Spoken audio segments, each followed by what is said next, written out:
On est reparti? Bon, qu'est-ce qu'on a aujourd'hui? Ouh! Louis XIV, Napoléon, Charles de Gaulle. Non, là, c'est plus un briquet qu'il me faut, c'est un lance-flamme. On va carboniser tout ça. Générique.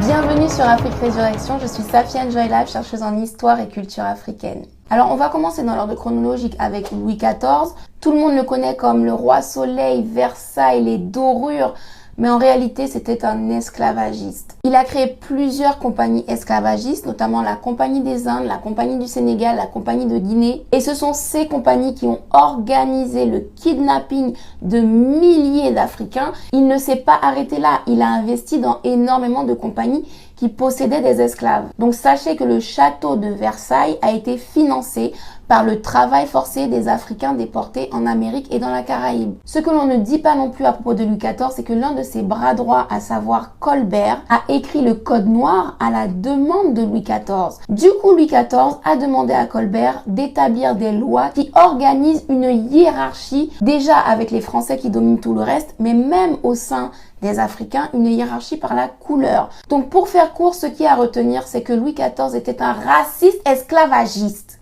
On passe à Napoléon Bonaparte. C'est la seule et unique fois de l'histoire de l'humanité où un esclavage a été aboli puis rétabli. Et pour rétablir cet esclavage, Napoléon va utiliser une violence absolument inouïe. Il va envoyer le pire psychopathe de tous ses généraux, qui est connu pour être un tortionnaire sadique, le général Richepense. Et donc ce tueur en série va prendre un malin plaisir à massacrer les Haïtiens. Imaginez-vous que nos ancêtres qui ont résisté à ce rétablissement de l'esclavage pour conserver leur liberté, eh bien lorsqu'il les capturait, il les emmenait sur un bateau où dans les cales, il avait affamé des chiens pendant plusieurs jours. Il jetait nos pauvres ancêtres terrorisés dans ces cales et donc il se faisait déchiqueter vivant dans le noir. Quand bien même c'est Richepense qui a exécuté le sale boulot, Napoléon est le commanditaire et il était informé de tous les détails des tortures puisqu'il recevait des rapports. Je parle des Haïtiens, mais bien évidemment que les Guadeloupéens, les Guyanais ont été également torturés et massacrés sur la demande de Napoléon. Et comme si ce n'était pas suffisant, il va encore plus loin en promulguant des lois qui cette fois-ci appliquent une ségrégation.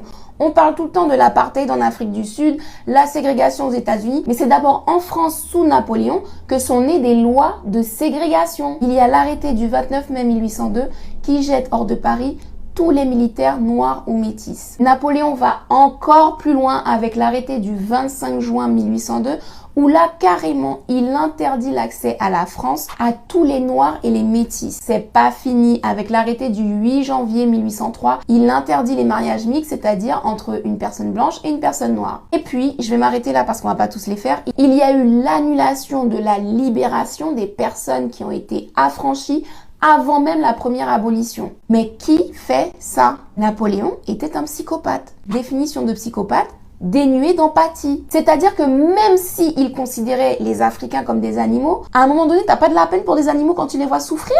Bref, on passe au suivant. Charles de Gaulle. Alors la liste des massacres et des assassinats menés par Charles de Gaulle est aussi infinie qu'il y a d'étoiles dans le ciel. On va prendre un seul exemple, mais à lui seul il va suffire à vous montrer la perversion et le degré de psychopathie de Charles de Gaulle. Il s'agit des massacres perpétrés au Cameroun. Alors pour replacer le contexte, on est dans les années 50, le Cameroun est une colonie française, le travail forcé y est perpétré. Lorsqu'ils ne le font pas, on tue leur famille et forcément les Camerounais refusent. Donc ils résistent par tous les moyens possibles, y compris les moyens politiques. Le parti de l'Union des populations camerounaises, UPC, est créé pour récupérer la souveraineté du Cameroun, c'est-à-dire son indépendance. Et là, De Gaulle va faire preuve d'une cruauté rarement atteinte dans l'histoire de l'humanité. Il va envoyer des escadrons de soldats, des chars, des hélicoptères, des avions bombardiers. Les soldats français rasent des villages entiers. Ils rentrent dans les écoles, dans les hôpitaux, ils tuent tout le monde, ils incendient des villes entières.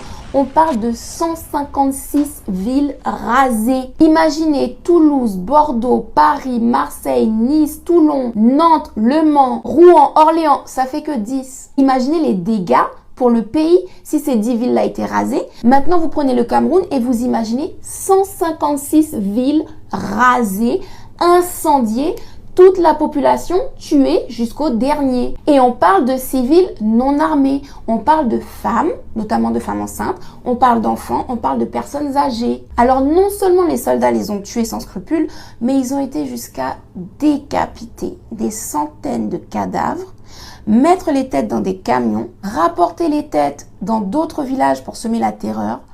Ils balançaient les têtes des bennes du camion à terre, ils les empilaient, ils faisaient des monticules de têtes et les villageois passaient devant ça tous les jours. C'était la tête de leurs frères et sœurs, de leurs grands-pères, de leurs tantines. Ils n'ont pas fait ça un jour, ils ont fait ça pendant des semaines et des années. Entre 1955 et 1965, on parle de plus d'1 million de personnes mortes. Quand on sait qu'il y a des personnes qui ont vécu ça, qui sont encore vivantes, mon Dieu.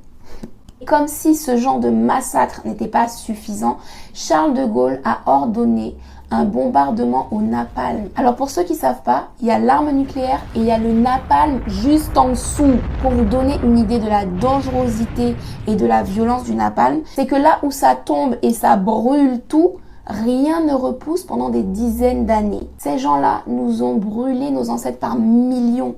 Vous comprenez pourquoi? Je brûle leur légende. Nous, les descendants des peuples qu'ils ont massacrés, on nous oblige à apprendre la biographie de ces gens-là sans nous dire les atrocités qu'ils ont commises sur notre sang, notre génétique. Comment est-ce qu'on peut diaboliser Hitler et accepter que ces trois psychopathes, Louis XIV, Napoléon, Charles de Gaulle, soient des héros de la France? Il est temps de détruire ce mythe. Napoléon n'est pas un héros.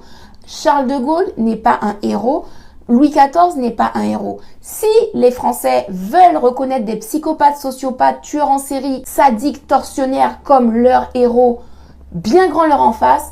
Par contre, il faut absolument que nos enfants soient conscients que ce ne sont pas leurs héros à eux. Donc par pitié, partage la vidéo en masse pour faire connaître la réalité de ces personnages français. Reste connecté à Afrique Résurrection et on se retrouve très prochainement pour une autre chronique.